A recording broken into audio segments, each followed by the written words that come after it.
Bonjour. Suite à un problème de micro, nous n'avons malheureusement pu enregistrer la première partie, l'introduction de ce ciné-débat qu'avec un très très léger volume. Nous nous excusons donc pour la gêne rencontrée.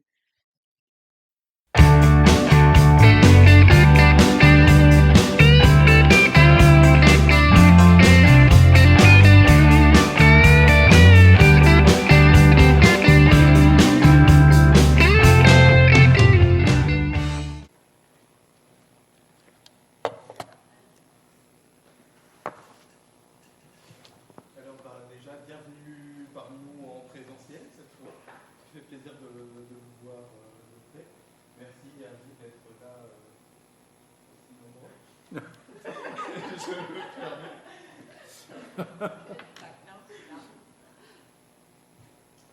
Donc, Christiane Boller, vous êtes philosophe et chercheur associé au Centre de recherche sur le travail et le développement du CNAM. Vous êtes membre du programme mondial de l'exil et membre du programme mondial de l'exil de l'Instinct Convergence Migration, membre de la rédaction de la revue Chimère, co-responsable avec Philippe Bazin et Chora Macareni du séminaire Images et Recherche Critique de l'EHESS. De l'HESS, je sais jamais moi, ces trucs-là. Et vous avez également forgé un concept qui est celui de la philosophie du terrain, à partir duquel vous travaillez actuellement. Philippe Bazin, vous avez étudié la photographie à l'UMSP Arles entre 1986 et 1989, et vous développez depuis le début des années 80 un travail prenant en compte les relations que nous entretenons avec les différents phénomènes institutionnels qui encadrent et organisent souvent notre existence. Votre travail artistique se développe depuis le début des années 2000 sur les relations entre esthétique et politique. Vous êtes également HDR en art plastique et vous avez dirigé l'ENSA Dijon de 2017 à 2019, où vous avez enseigné la photographie dans le cadre du programme de recherche, travail, immigration et ruralité. Vous collaborez tous deux comme philosophe et comme photographe depuis 20 ans dans un travail associant philosophie de terrain et photographie documentaire critique. Et ce travail commun repose notamment sur les théories que vous avez élaborées dans deux ouvrages parus chez Créafis en 2017, soit pour vous, Christiane, pour une philosophie du terrain, pour une philosophie de terrain, et pour vous, Philippe, pour une photographie documentaire critique. Vous avez conjointement publié en 2012 chez Créafis l'ouvrage commun Le milieu de nulle part sur les migrations en Pologne, élaboré à partir de la parole des exilés et présentant les photos des lieux d'hébergement et de rétention.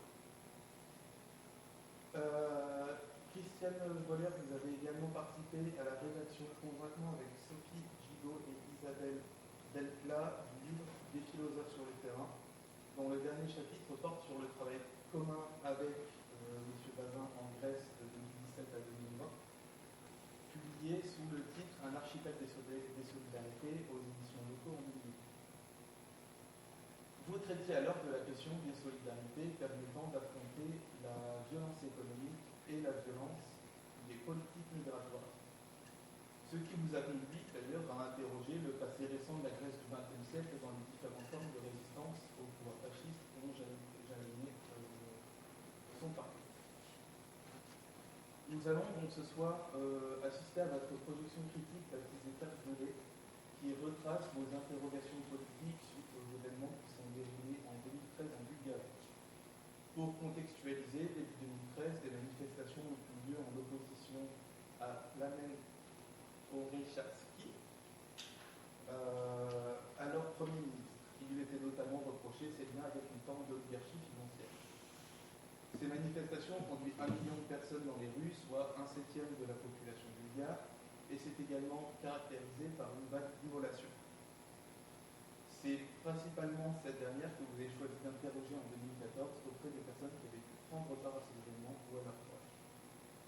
J'ai dit il y a quelques instants interrogation politique, Mais le politique n'est pas là la seule nature de vos questionnements. L'immolation politique n'est, à n'en pas douter, un sujet sur lequel la philosophie peut apporter son éclairage. Quant à la photographie, elle existe pour moi ici sous deux aspects.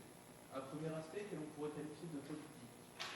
Politique car il s'agit tout à la fois de conserver une trace des événements qui ont eu lieu, du vécu des vrais gens, et de pouvoir les diffuser, de nous faire prendre conscience de ce qui a eu lieu. Mais la photographie est également un art, et sans rentrer dans des dispositions philosophiques que je ne maîtrise pas, je ne peux m'empêcher d'ajouter que si dit art il y a, alors il y a tout à la fois technique et esthétique.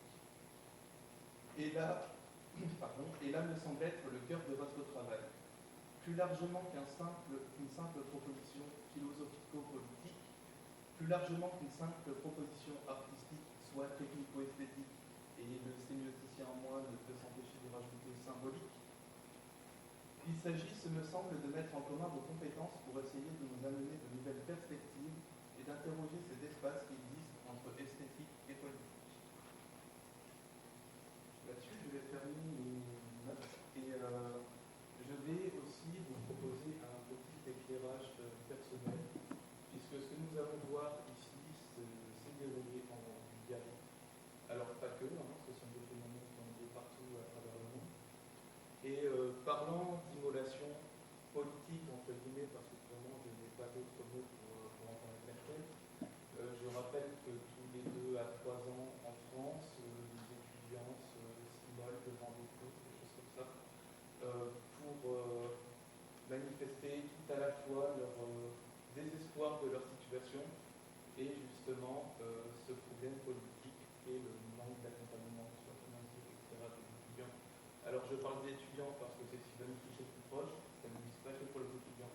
Et ce qui se passe en Bulgarie peut se passer en France, et de la discussion que nous allons avoir il y a quelques minutes maintenant, je pense que ce moment que nous allons partager vous permettra de faire un lien avec les manifestations qui ont lieu en ce moment sur notre territoire.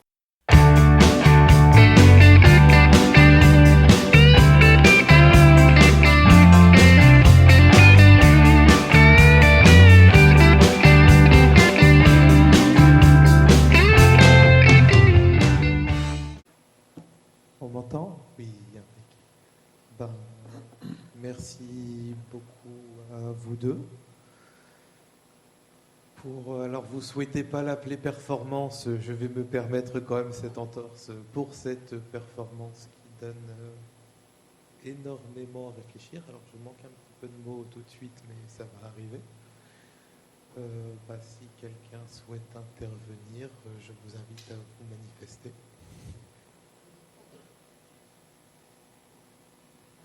Merci, c'était... C'est vrai qu'on a du mal à s'en remettre. Il faut arriver de bonne humeur, parce que c'est vrai que ça interpelle énormément par rapport à ce qu'on vit aussi, nous, ici en France, et on pense qu'on est préservé, mais en fait, pas du tout. Ça arrive à petits pas, lentement, mais sûrement. Je rappelle que Terre brûlée fait partie du Fonds national d'art contemporain.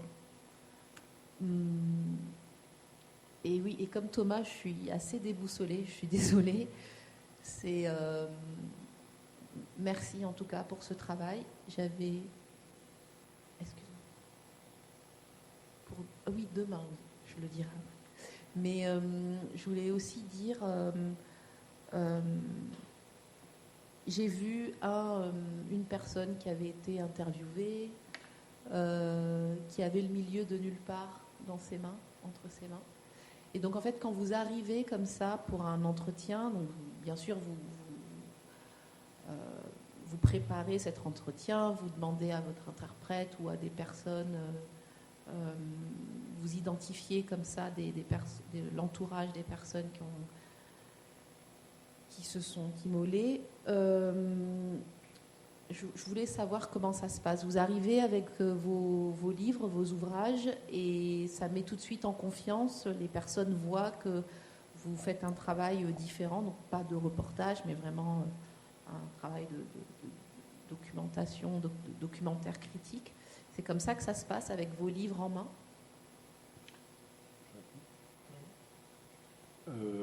Oui, ça arrive souvent qu'on arrive avec nos livres. Là, quand on est parti en 2014 en Bulgarie, Le milieu de nulle part était paru 2 ans avant, en 2012.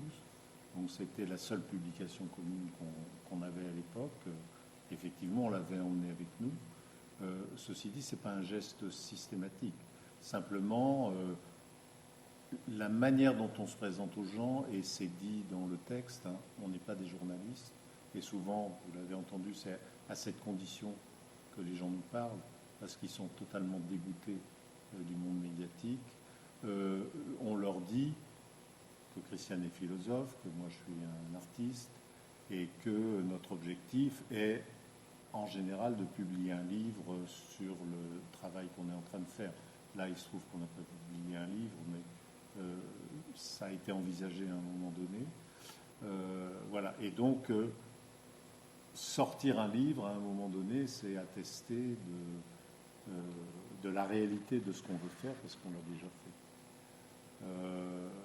En ce moment, on travaille dans un quartier de banlieue de Seine-Saint-Denis, et donc je fais ce que j'appelle des portraits d'entretien. Et on a le livre Un archipel des solidarités sur le travail qu'on a fait en Grèce, qui contient déjà des portraits d'entretien. Et souvent, on présente, avant de commencer l'entretien, on présente le livre aux gens pour leur montrer le genre de photographie qu'on est amené à faire avec eux. Voilà, là aussi, ils voient qu'il y a une publication, ils voient selon quel registre photographique ils vont être représentés. Donc souvent, bien sûr, on a en main un ou plusieurs ouvrages. Ça dépend des fois. Et puis des fois, c'est pas l'objet, quoi. Voilà. Moi, ce que je voulais ajouter, puis sans doute vous voudrez ajouter des choses, c'est que dans cette projection, vous avez, si on y fait attention, vous avez tous les éléments visible de notre dispositif de travail. On voit Christiane et la jeune étudiante bulgare en entretien avec ce couple dans leur salle à manger, atelier de couture. Dans les dernières photos, il y a l'enseigne d'un magasin de photographie. Voilà, il s'agit de ce que je suis en train de faire, c'est une mise en miroir de ça. Il y a ce militant qui tient un livre de notre production en main, etc., etc. Voilà, il y a vraiment tous les éléments pour ça. Oui, en fait, pour nous, c'est important de montrer notre travail, comme le dit Philippe, effectivement, pour qu'il n'y ait pas d'ambiguïté sur les raisons pour lesquelles on est là, mais aussi pour qu'il n'y ait pas d'ambiguïté sur la finalité de ce travail. C'est-à-dire, oui, il en restera quelque chose. On dit aux gens, même si vous restez anonymisés, si vous souhaitez l'être, en tout cas, vos paroles apparaîtront et quelque chose de vous, de votre pensée, va rester. Et c'est ça qu'on veut faire, parce que votre pensée, elle nous donne à penser, elle nous éclaire. Et là, c'était vraiment le cas, en particulier autour de ces entretiens en Bulgarie. Donc, en fait, leur montrer un travail qui a déjà été fait, c'est leur dire un peu vers quoi on s'oriente et quelle est la perspective, finalement, du travail pour lequel on sollicite leur participation. Parce que c'est de ça qu'il s'agit. Il s'agit vraiment de les solliciter et de se placer, nous, dans la position où on va apprendre quelque chose d'eux. Voilà. Tous les éléments informatifs sur l'histoire de la Bulgarie, ça vient des gens qui nous en ont parlé. Ça vient pas de la lecture d'un livre sur l'histoire de la Bulgarie. C'est vraiment tout ce qui est contenu dans ce texte vient de ce que les gens nous ont dit, à une exception près, la citation de Didier Fassin. Oui. Oui, j'aurais une petite question aussi. Toujours dans votre travail préparatoire de votre recherche. Alors, moi, je suis étudiant en sociologie. Donc ici, on est dans une université bourdieusienne. Donc, Bourdieu qui était philosophe comme vous, Christiane, avant d'être sociologue. Et donc, il nous parle de... Moi, je fais un parallèle un petit peu avec la façon dont il nous parle du sens du jeu. Là, vous travaillez sur des gens qui, manifestement, ont perdu le sens du jeu, enfin, ou qui n'y voient plus de sens, qui n'y donnent plus de sens, et qui, comme seule règle qu'ils peuvent apporter, dernière règle, ultime règle, donc, est cette immolation. Est-ce que, tout d'abord, vous aviez fait des grilles d'entretien préparatoires, donc quelque chose que vous pourriez utiliser sur la plupart de vos enquêtés, et ensuite, est-ce que vous avez essayé au départ, dans votre travail préparatoire, de croiser avec le suicide de Durkheim? Alors, alors non, pas du tout. Hein. Parce que ce qu'on interrogeait, ce n'était pas le suicide, en fait. Hein. C'était vraiment l'idée de l'immolation, une idée très spécifique. Et en fait, pour travailler dessus, j'ai beaucoup plus travaillé sur Héraclite, donc philosophe présocratique, qui travaille énormément la symbolique du feu, et dans lequel j'ai trouvé beaucoup d'éléments de réflexion. Voilà, mais pas du tout sur la question du suicide, parce que justement, c'est pas de l'ordre du suicide ordinaire. Et puis, vous faites bien de dire tout ça, parce que justement, et de dire en particulier ça, c'est-à-dire que Bourdieu, qui est vraiment l'un des très grands sociologues du XXe siècle, a d'abord été philosophe, c'était un philosophe.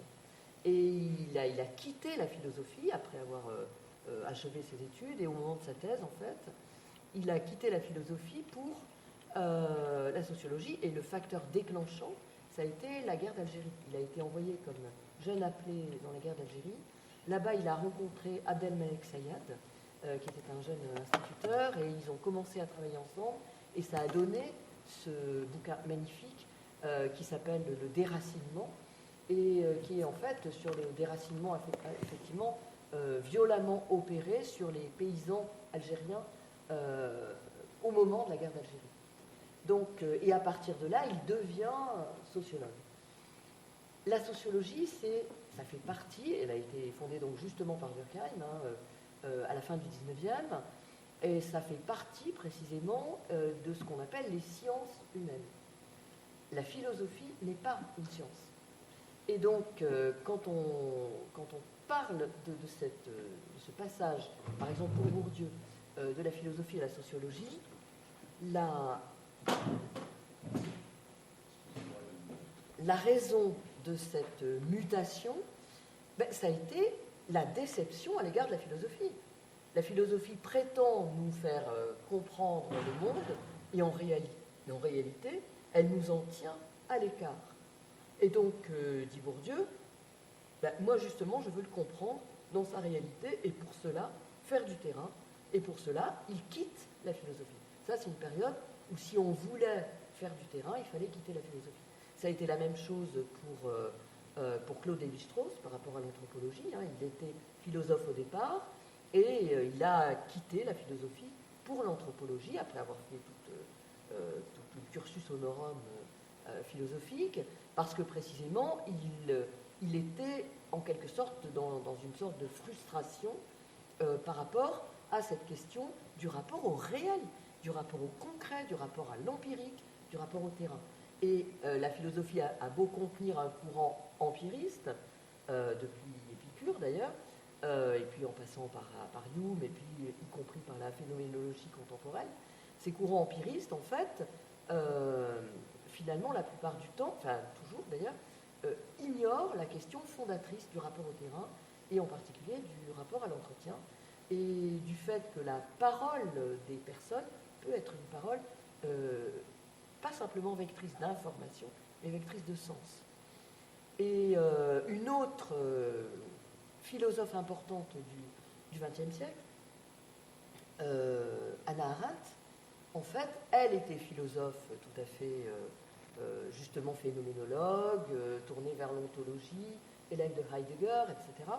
Et finalement, eh bien, il lui est arrivé, elle a été plongée dans le maelstrom de la violence politique du XXe siècle. Elle a été persécutée par les nazis en tant que juive, elle a dû s'enfuir, elle a échappé de très peu à la mort, Elle a été enfermée en camp de concentration avant de réussir effectivement à fuir. Et elle s'est retrouvée finalement aux États-Unis, où elle a été employée comme femme de ménage pendant les premiers temps de son séjour là-bas. À partir de là, elle devient vraiment une philosophe. C'est-à-dire qu'elle devient la très grande philosophe du politique que nous connaissons. Auparavant, c'était juste une brillante philosophe, mais sans cette puissance de la pensée, sans cette spécificité, sans cette singularité que va finalement, j'allais dire, lui imposer l'affrontement à la violence de l'histoire. Et donc, en partant de cette idée-là, moi je me dis que l'affrontement à la violence ne produit pas des victimes, il produit des penseurs. Et que donc les personnes qui sont affrontées à cette violence économique, politique, ultralibérale, eh bien, ce ne sont pas, là non plus, des victimes, ce ne sont pas des gens qui la subissent passivement, ce sont des gens qu'elle pousse à penser. Et donc, quand on a travaillé auprès des migrants, c'est cela qui est notre première idée, c'est que quand on est en situation de migration et qu'on est affronté à cette situation terrifiante pour sa propre survie, eh bien, on est conduit à devenir beaucoup plus intelligent. C'est-à-dire que l'affrontement à la violence aiguise l'intelligence. De la même manière que j'avais été très frappée de voir à quel point la question, par exemple, des viols militaires était traitée de telle sorte qu'ensuite, on interrogeait les femmes et, en tant que victimes de viols. Et donc, du coup, il y avait déjà une très grosse complaisance par rapport à ça, bien évidemment, d'une part, mais d'autre part, ça ne permettait pas de voir que ces femmes-là n'étaient pas simplement des victimes de viol. Elles étaient surtout des femmes qui avaient survécu à la violence du viol. Elles étaient des femmes qui, du coup, avaient repris finalement aussi leur destinée en main. Et que, quelque part, cette expérience absolument terrifiante est aussi une expérience qui va, quelque part, renforcer l'obligation de penser pour se tirer de là, de penser pour sortir finalement de l'impact traumatique de la violence. Et si l'on ne traite les gens que comme des victimes, on ne parvient jamais à comprendre ce qui fait d'eux des acteurs de leur propre histoire.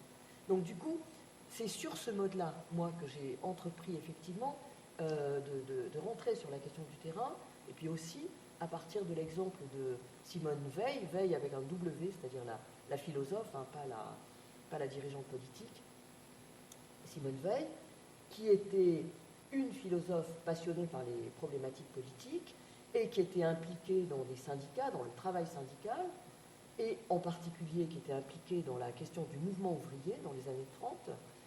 Et qu'est-ce qu'elle va faire? Pour tenter de comprendre ce qui se passe, elle va tout simplement aller travailler comme ouvrière. Et en allant travailler comme ouvrière à l'usine, elle ne va pas simplement prendre des notes de terrain sur voilà comment travaillent les ouvriers, elle va éprouver le fait que quand on travaille comme ouvrière, on n'a même plus la capacité de penser le soir en rentrant chez soi, tellement on est épuisé. Et donc, ça, c'est quelque chose qui va effectivement être un véritable terrain qui montre comment ce qui est en cause dans la manière dont sont traités les ouvriers, dans la subalternisation des ouvriers, ce qui est en cause, ce n'est pas simplement l'exploitation du travail, c'est tout simplement l'anéantissement de la faculté de penser qui est laissée à travers ça. Et ça, elle ne pourra le dire qu'en ayant été finalement actrice. Donc, c'est tous ces éléments-là, disons, qui entrent en ligne de compte. Et puis, comme je vous le disais tout à l'heure, pour moi, j'assume pleinement que la philosophie n'est pas une science et qu'elle n'a pas à l'être. C'est une recherche rationnelle, c'est une exigence de rationalité tout à fait redoutable, mais pas du tout une exigence de scientificité.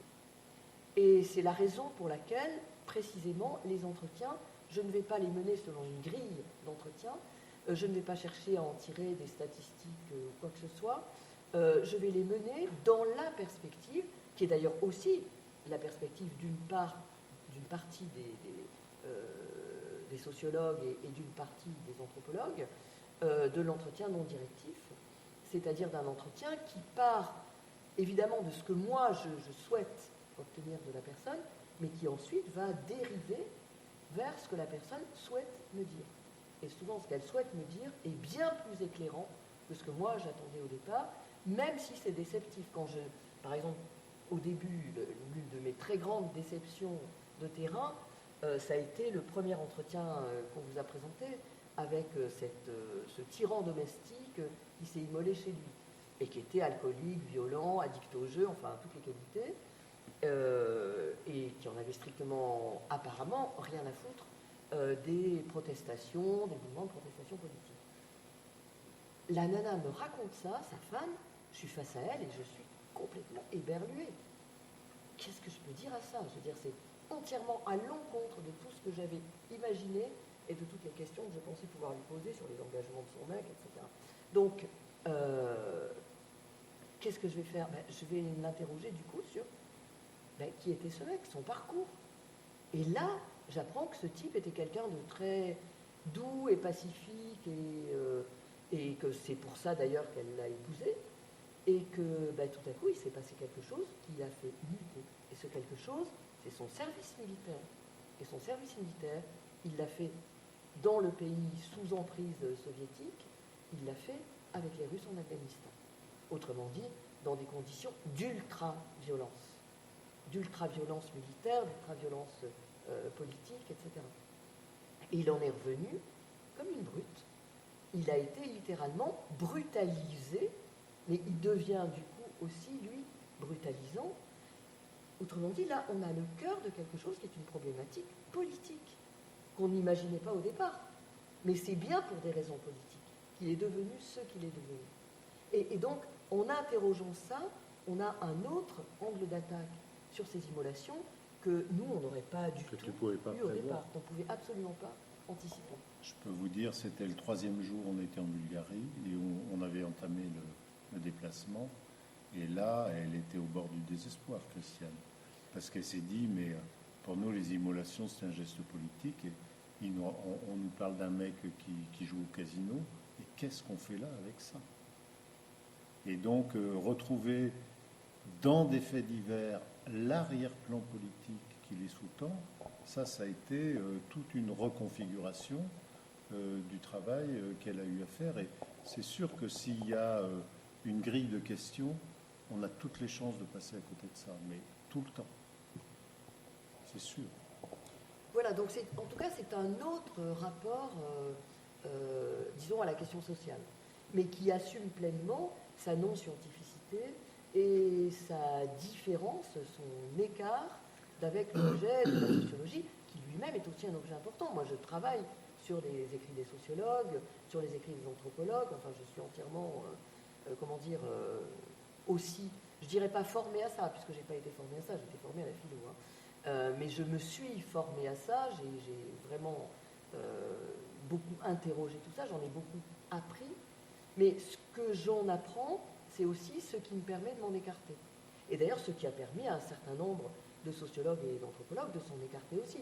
Howard Baker, par exemple, oui, quand il invente, quand il met en place le dispositif de l'observation participante, c'est justement à cause de ce qu'avait été son propre vécu, en particulier de la toxicomanie et de la musique, qu'il va investir dans ces enquêtes, qui pour lui toutefois demeurent des enquêtes. Pour moi, en revanche, ce ne sont pas des enquêtes. Donc, les gens ne sont pas des enquêtés, et je dis toujours, si je suis en quête, c'est plutôt en 2 mots, en quête de, c'est-à-dire en position de quémandeur. Je vais demander à des gens qui en savent plus que moi. Et c'est un autre aspect de la question, c'est que ces gens qui en savent plus que moi sont des gens qui sont considérés socialement comme subalternes. Donc ça, c'est très important pour moi d'avoir cette position de ce que j'appelle l'inversion des subalternités. Je vais interroger des gens considérés comme subalternes, parce que précisément dans le domaine où je les interroge, ils ont un savoir plus grand que le mien, et plus grand que la plupart des gens qui prétendent avoir autorité sur la question. Donc cette question de l'inversion des subalternités, elle est tout à fait déterminante dans le travail qu'on mène ensemble. Et elle se passe aussi dans les portraits d'entretien. Et je ne suis pas sûr, mais j'avais l'impression qu'il y avait une autre part à votre question. C'était le travail de préparation qu'on fait, c'est ça, hein, pour savoir s'il y avait un croisement effectivement avec, par exemple, le suicide de Durkheim, mais effectivement, Christiane nous a répondu. D'une manière plus générale, c'est une question qu'on s'est vraiment posée. En fait, en 2006, je suis allé avec un groupe de philosophes, mais sans Christiane, à Nicosie, donc à Chypre. Et voilà, je m'étais dit, avant de partir, il faut que je sache tout sur Chypre, quoi. Donc, je suis allé à la librairie de l'Harmattan. Il y avait long comme ça de bouquins, je les ai quasiment tous achetés. J'ai tout lu sur le plan de la géographie, de l'histoire, etc., etc. Je suis arrivé à Chypre, je savais tout. Et, enfin, tout, entre guillemets. Les gens que j'accompagnais, ils ne savaient pas le centième de ce que j'avais lu dans les bouquins. Et en fait, j'ai rien pu faire. Parce que quelque part, c'est très inhibant. On a accumulé un savoir, mais zéro expérience. Et on cherche dans l'expérience à vérifier les connaissances qu'on a. Et de mon point de vue, ça ne marche pas. Quand on est parti en Pologne, quand on est parti en Bulgarie ou sur d'autres terrains, du coup, ou en Grèce, on ne s'est jamais documenté avant. Les gens, ou très peu, les gens nous apprennent des choses. Les gens nous orientent et cette orientation fait que, après coup, on est amené à travailler sur ce sur quoi ils nous ont orientés. C'est notamment ce qui s'est produit en Grèce, parce qu'on y est allé 5 fois avec des intervalles importants. Et donc, dans les intervalles, avec ce que les gens nous avaient appris, ils nous ont mis au travail. Mais, faire ce travail de recherche, documentation a priori, sans avoir vécu sur place, rencontré des gens, eu l'expérience de la chose, en tout cas pour moi, dans une perspective de création, ça ne marche pas. Alors peut-être ça marche avec d'autres artistes, mais avec moi ça marche pas. Disons qu'on part simplement avec une orientation. Oui. Voilà, on sait quand même, on a une idée.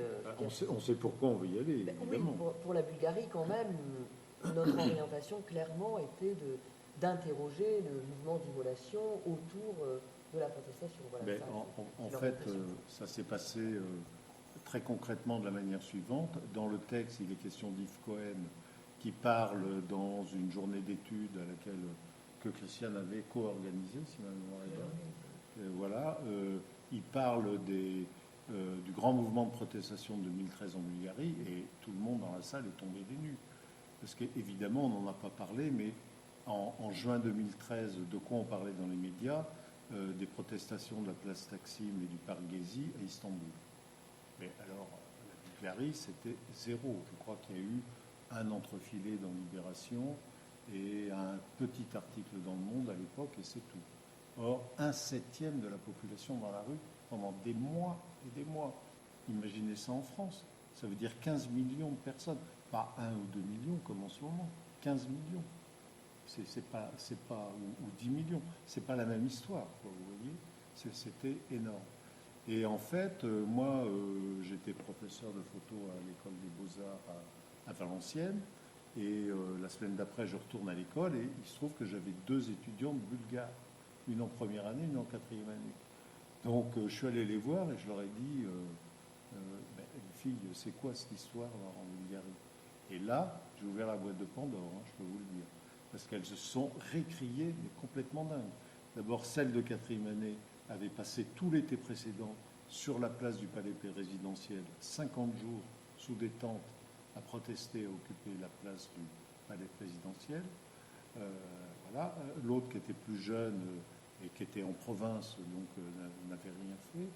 Mais immédiatement, ils nous ont dit toutes les deux, mais venez l'été prochain en Bulgarie, on vous aidera, venez faire un travail sur tout ce qui s'est passé. Parce qu'évidemment, elles connaissaient le genre de travail qu'on faisait. Et c'est comme ça qu'on y est allé. Et l'histoire des immolations n'est pas arrivée par hasard. On ne s'est pas dit, tiens, il y a eu plein d'immolations dans le pays, on n'en savait rien. Sauf que la plus jeune des deux, celle qui était en première année, une fois qu'elle a eu fini son année, fin mai, début juin, elle est repartie dans son pays. Et là, on lui a dit, écoute, envoie-nous de la documentation sur l'actualité politique, les personnages politiques, ce qui s'est passé en 2013 et tout et tout. Et nous a envoyé 2 PDF. Un PDF où il y avait une vingtaine de personnages politiques de premier plan du pays. Là, on se croyait dans Tintin et le sceptre de l'autocar, tous des mecs massifs avec des bacchantes et qui faisaient peur, quasiment comme les militants qu'on a vus dans les photos. Et puis l'autre, notre grande surprise, autre PDF, c'était un PDF sur toute une série d'émulations qui avaient eu lieu dans le pays.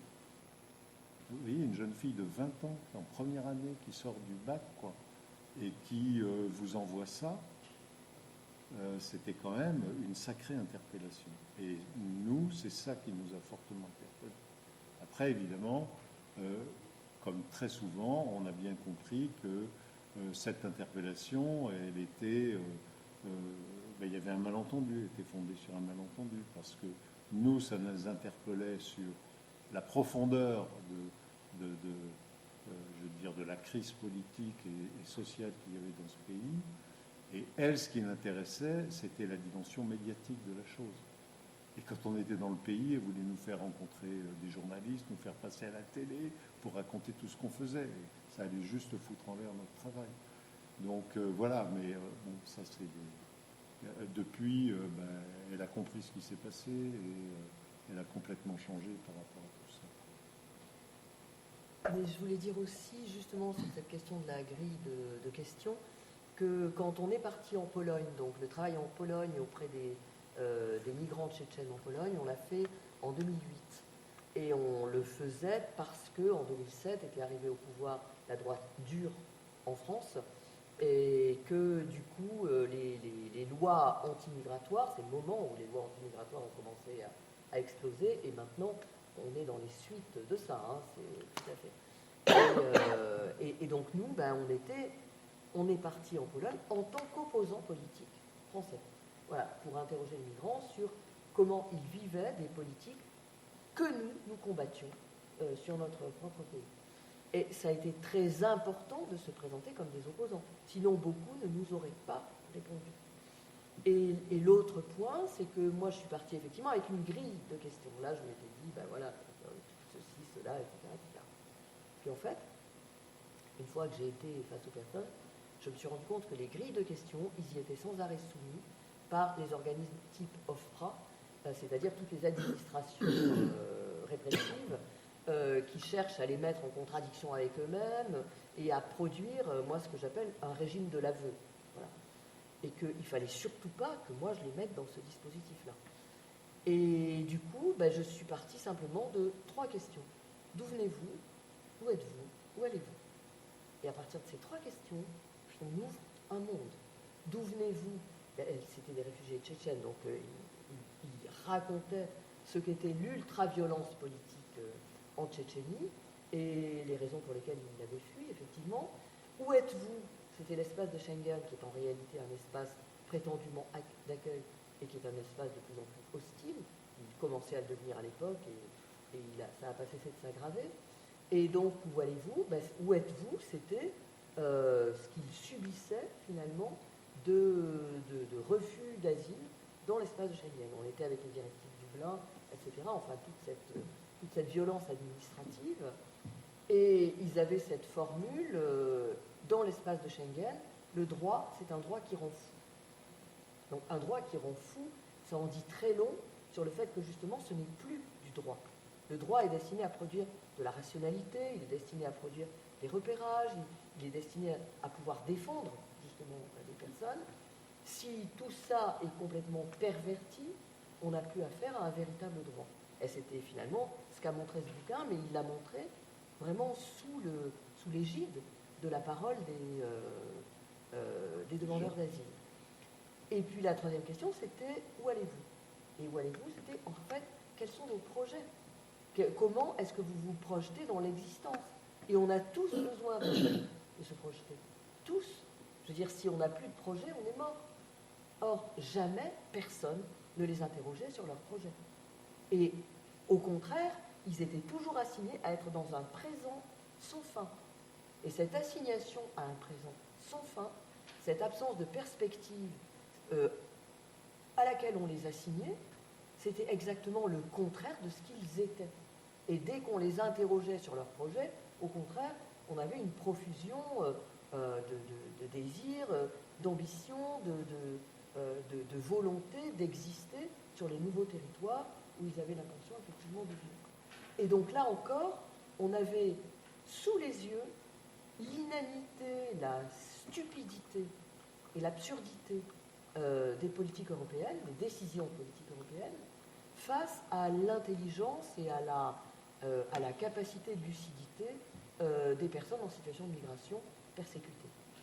Et sans arrêt, tout le temps, quel que soit le type de population qu'on a affaire, on a toujours affaire à des gens considérés comme subalternes, mais en fait, véritablement sachant réfléchir et extrêmement, investis finalement de projets, et de l'autre côté, à des décideurs politiques qui sont vraiment des demeurés mentaux et qui produisent des décisions à l'encontre, mais à l'encontre de leurs propres intérêts, à l'encontre du commun. Détruire le commun quand on est dans une direction politique, ça veut dire scier la branche sur laquelle on est assis, tout simplement.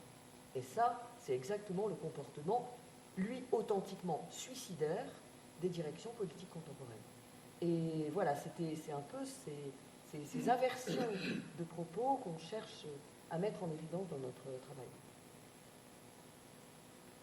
Est-ce que quelqu'un fait le micro? Bonjour. Permettez-moi d'exprimer mon appréciation de votre travail humaniste. Et puis, à travers la photographie et les écrits pendant votre présentation, je voudrais vous demander une question c'est-à-dire à travers ces photos, ces pensées sur immolation, on voit bien il y a un engagement politique derrière ces actions, mais votre entretien ou bien votre enregistrement porte un sens esthétique ou pas, ou seulement on porte seulement un côté politique? Alors je vais laisser Philippe répondre parce qu'il est question d'esthétique, mais ce que je veux vous dire, c'est que c'est des photos. La photo, c'est de l'esthétique. Oui, alors, évidemment, ce qui nous intéresse dans notre travail, c'est la relation étroite qui existe entre la question politique et la question esthétique. En quoi ces photographies sont esthétiques? Alors, on pourrait les regarder chacune d'entre elles séparément et se dire, bon, elles ont une certaine forme de banalité ou d'inintérêt. La question dans la pratique photographique que j'appelle une photographie documentaire critique, j'ai écrit un livre là-dessus, qui doit être quelque part par là, parce que je l'ai dit tout à l'heure. La question, voilà, c'est ça, la question essentielle de l'esthétique, c'est, comme dans le cinéma documentaire, la question du montage. C'est-à-dire que ce n'est pas une photo toute seule, puis une autre photo toute seule, mais quand vous en mettez deux en relation l'une avec l'autre, il se passe quelque chose qui n'est dans aucune des deux photos séparément. Donc la question du montage, produit des significations et produit, quand on l'organise dans sa complexité, bien sûr, une pensée esthétique. Là, vous avez vu 22 chapitres et 22 montages photographiques qui sont tous différents. Le premier montage, il colle parfaitement à ce qui est dit dans le texte. Un type s'est cramé sur son divan dans son salon et on voit la photo du salon cramé, les murs tout noirs, on voit le divan sur lequel il s'est cramé, etc., etc. Voilà.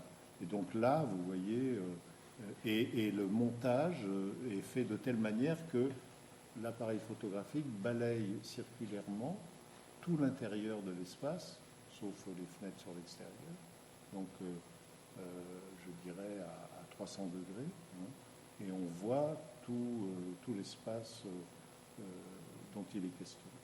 Et puis progressivement, de montage en montage, on s'éloigne d'un rapport d'extrême proximité avec ce dont il est question dans le texte, et les montages font employer différentes formes de rapport à ce qui est dit.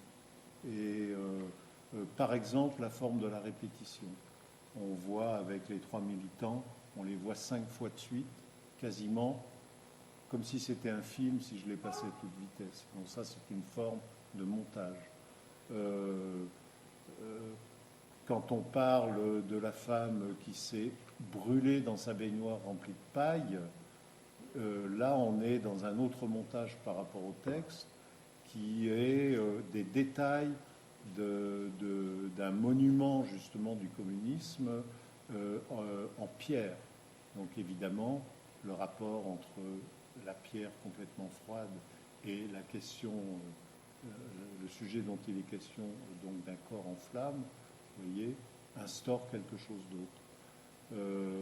Par exemple, ici, dans cette photographie, elle est très importante pour moi parce que Plamen Goranov à Varna, c'est un photographe. Donc, bien sûr, voilà, il y a une identification qu'on peut faire. Et on parle des marches sur la mairie. Alors là, je suis, pour faire la photo, en haut des marches. Et je ne montre pas la mairie, intentionnellement, parce que la mairie, c'est justement ce que dénonçait ce photographe. Mais en face de la mairie, il y a cet immeuble de bureau moderne. Et évidemment, ça cherche à dire que ce n'est pas le lieu réel du pouvoir et pas à la mairie, il est chez les financiers qui tiennent les rênes du pouvoir, c'est-à-dire dans l'immeuble d'en face. Entre les deux, il y a deux choses. Il y a cet arbre, vous voyez, qui a les feuilles toutes rouges. Alors, dans le travail de la photographie, l'arbre souffrait, évidemment, sur place. Il avait les feuilles légèrement rouges. J'ai accentué les choses. Parce qu'évidemment, c'est la métaphore du feu. Et puis, devant l'arbre, il y a, vous voyez, apparaît à fleur un tas de pierres. Alors, j'aurais pu photographier, je l'ai fait, le tas de pierres qu'on voit bien, puis les marches qui montent et tout. Si on se documente, et ça, c'est aussi la question esthétique du documentaire, c'est qu'une photographie ouvre une question et ne vous donne pas une réponse. Et elle vous invite à vous dire pourquoi il y a ça. Là, je vous l'explique tout simplement. Depuis l'immolation, entre guillemets, parce qu'on l'a brûlé, il ne s'est pas brûlé lui-même, de Plamen Goranov, tous les matins, il y a un tas de pierres sur les marches de la mairie. Tous les matins, le maire ordonne d'évacuer les gravats. Le lendemain matin, il y a à nouveau un tas de pierres. Et ça a duré plus d'1 an comme ça. Le tas de pierres est à l'endroit exact où Goranov est mort. Enfin, et s'est brûlé. Donc voilà, ce tas de pierres, il parle d'une résistance sourde, muette, indicible de la population contre le pouvoir. Voilà, donc vous voyez, c'est un tout petit tas de pierres, un tas de gravats face à cet immeuble. Et c'est deux puissances qui s'affrontent. Voilà, donc, bien sûr, et chaque image qui est présentée là porte, vous voyez, des dimensions comme ça qui me semblaient de l'ordre d'une question esthétique, parce que ce qui est très important, c'est comment elles sont faites, évidemment, pour vous interpeller. Voilà, donc, quand vous regardez un travail de photographie documentaire, pensez au cinéma documentaire, au vrai cinéma documentaire. Vous voyez bien qu'il y a une différence fondamentale entre un reportage au journal de 20 heures et puis un film documentaire. Si vous regardez un film, ne serait-ce que de Raymond Depardon, par exemple, vous voyez bien la différence. Ce n'est pas un film qui passe au journal télé. Dans la photographie, c'est la même chose. On ne fait pas l'illustration de ce qui est dit, On ne fait pas l'illustration d'un propos qui est tenu au journal télévisé ou dans la presse, hein, par un journaliste.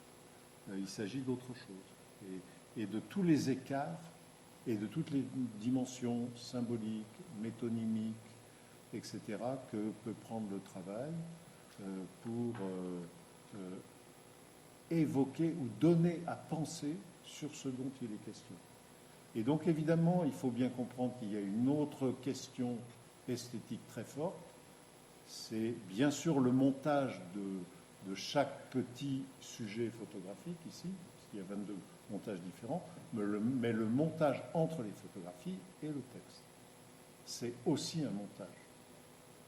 Vous voyez, et ça me paraît aussi essentiel, parce que les photographies résonnent dans votre tête à cause de ce que vous entendez quand on dit le texte.